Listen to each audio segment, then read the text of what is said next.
na sila tol.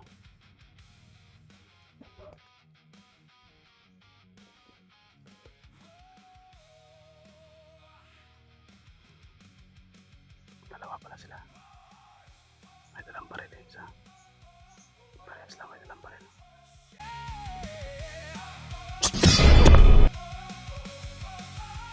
Sa pusod ng bundok, sa masukal na hangin ay malamig, panganib ang hawak.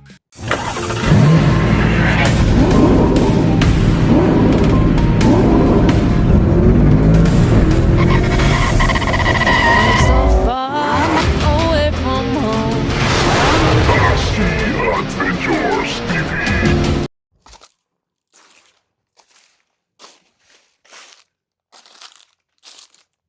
No tol, sa pagpalang araw.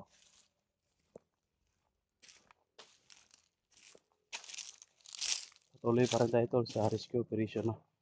Sa paghahanap natin kay Boy at sa mga kasama natin dito. Hindi natin alam tol kung maabutan pa ba natin sila. Parang malayo na ata sila.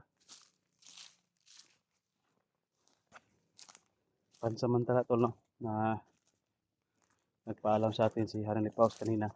Babalik muna siya doon sa kaharian niya. No? May ano siya, may asikasuhin muna. Kasi tol, ang ilang oras na, isang oras dito, parang isang araw doon. So kung ilang oras na tayo na nagsasama na rin Paus dito, mula pa kaninang umaga, hapon na ngayon. Ilang araw na rin yan doon sa kanila, mga isang linggo na siguro na wala siya sa kanilang kaharian. Kaya bumalik muna siya para mangumusta doon at may aasikasuhin daw siya tol. Kaya wala siya ngayon no, hindi siya nakasama natin ngayon. Baka kalain niyo ba na kasama pa rin natin sa video na ito. Sa video na ito tol, wala si Harry Paus. Oh. Siguro tol mamaya. Makakalipas siguro mga 3 oras siguro ganyan. Baka babalik na naman sa atin si Harry Paus.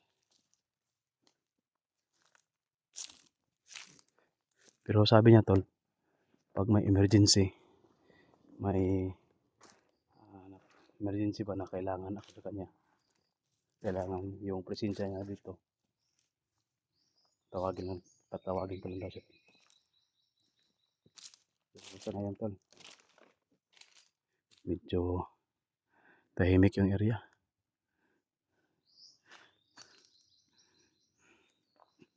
Malayo na yung lakaran natin. Wala pa rin na ikita ng mga kasama natin. Doon kanina tol, may nadali ako doon kanina, dalawa na bandido. Tsaka dito rin, parang may gumagalaw dyan.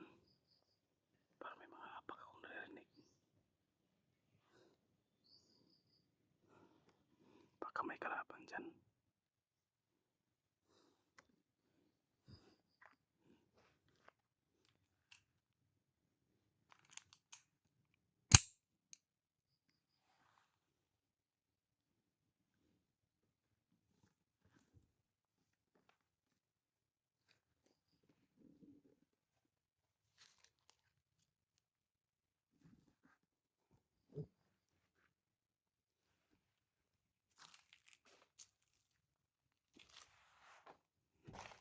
Baka may ambush position sa taas.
Narinig tayo mga boses tol. Tol, banda sa unahan.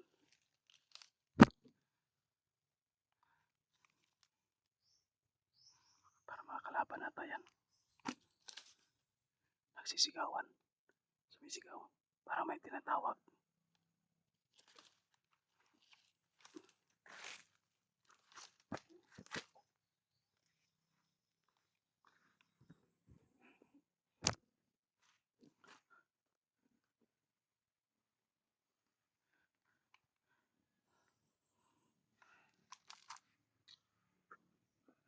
Kumusta na kayo mga kasama natin tol? Sana ligtas pa rin sila.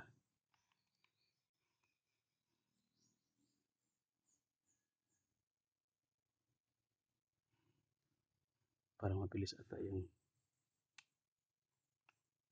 ano, yung lakad nila.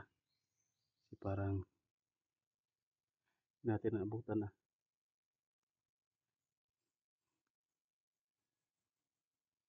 So yun tol, habang napapahinga tayo, maraming salamat po sa inyong panonood sa video tol.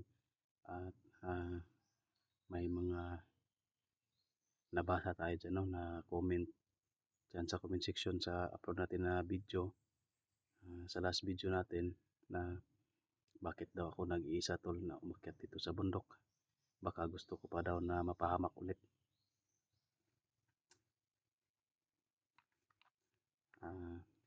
Alam ko po tol na nag-alala kayo sa akin. Alam ko po na parang naano kayo sa nangyari sa akin, no, sa pagkabihag ko. Pero kung dala ko lang tol yung mga agimat ko noon, mutya, hindi lang ako basta-basta, no, na makukuha. Nagkataon lang yun tol na naiwan talaga yung mga gamit ko sa bahay.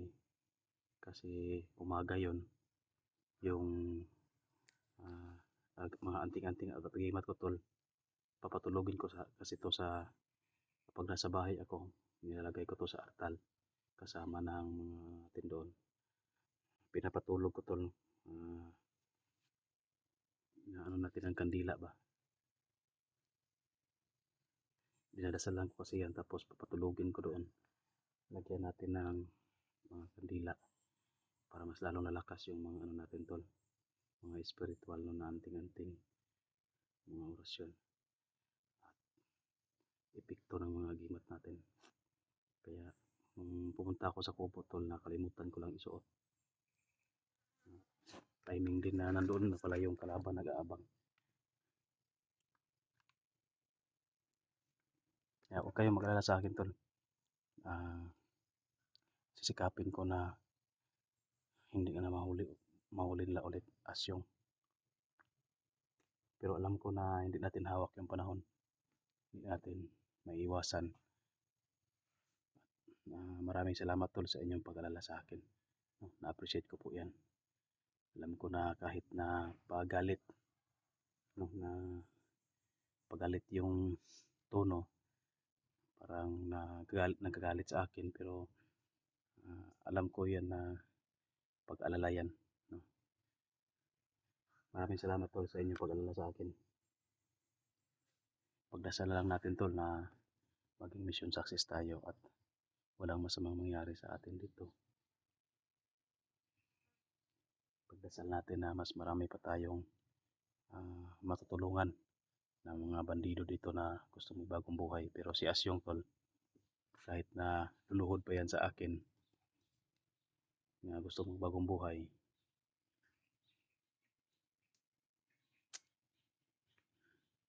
baka mapatawad ko pa rin siya tol.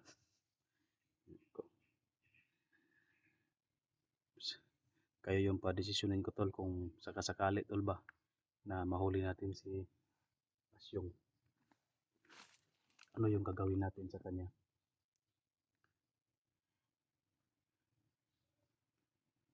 Ano yung pwede nating ipataw sa kanya? Lang tol kapag luluhod sa atin at kumakawa. Pero ano ko pa rin sa inyo tol yung desisyon. Ano yung desisyon ninyo para kay Asyong? Isipin nyo lahat ng ginawa niya sa akin. Lahat ng ginawa niya sa mga tauhan niya dito sa bundok, sa mga may-ari ng lupa, o ano pa man yung mga kasamaan na ginawa niya dito. Kung sakasakali na mahuli natin siya, manghingi ng tawad at sabihin na gusto niya ng magbagong buhay, pwede pa ba natin mapagbigyan, tol? O sa lahat ng nanonood ngayon sa video natin, tatanungin ko kayo, kung sakasakali na mahuli natin si Asyong, pwede pa ba natin siyang pagbigyan? Kasi kung ako lang, tol, yung pagpapadesisyonin, parang hindi ko talaga mapapatawad si Asyong sa ginawa niya sa akin. Muntikan pa akong ma-hypnotize. Buti na lang na naisuot sa akin agad yung pintas, kung hindi.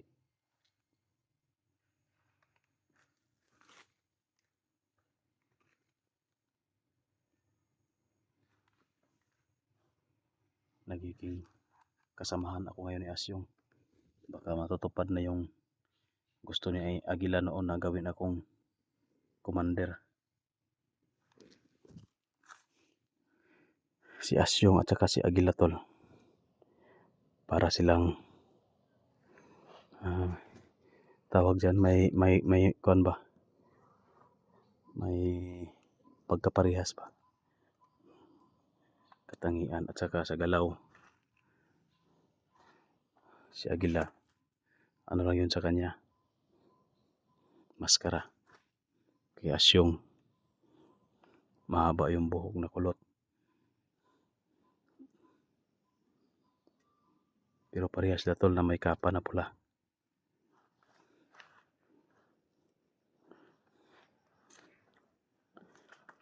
So yun, tol, comment kayo dyan sa comment section, tol. Ano yung gagawin natin kay Asyong kung sakasakali na mahuli natin to. Alam ko na mahirap gawin, pero may araw din yan siya sa akin.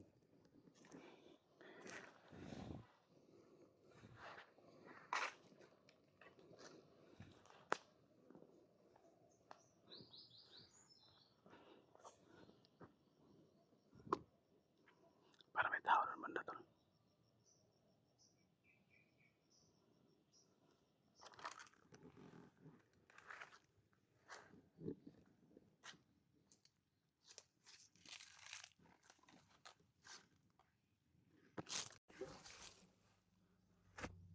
Kalaban, tol. Doon banda, oh. Ayun, ayun.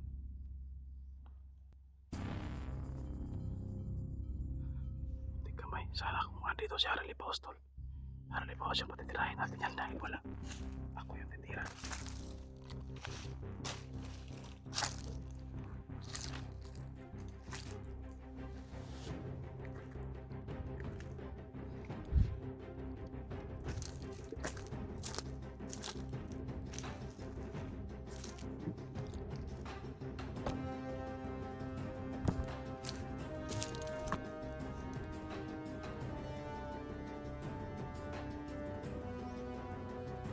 Dalawa para sila, tol.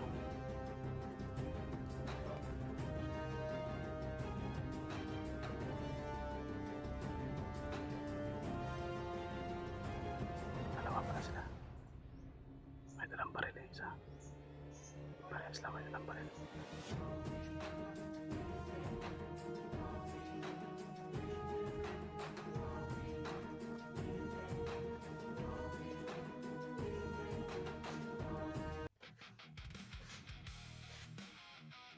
Malapit sa atin ito yung isa.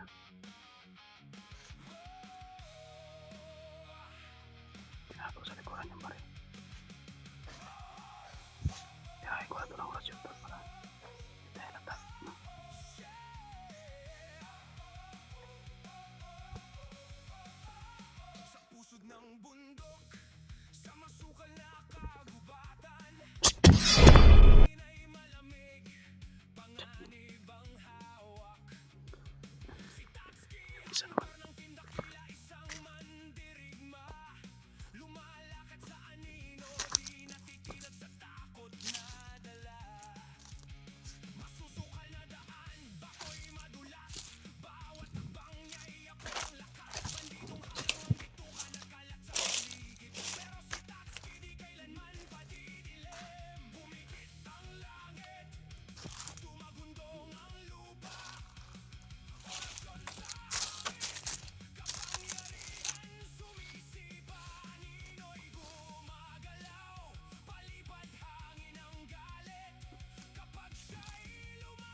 sukal na gubat, may sigaw ng laban, may dugong kumakalat, mga biyag na ape kanyang ililigtas, sa bagsik ng suntok na parang kidlat na mabilis kumalas. Bawat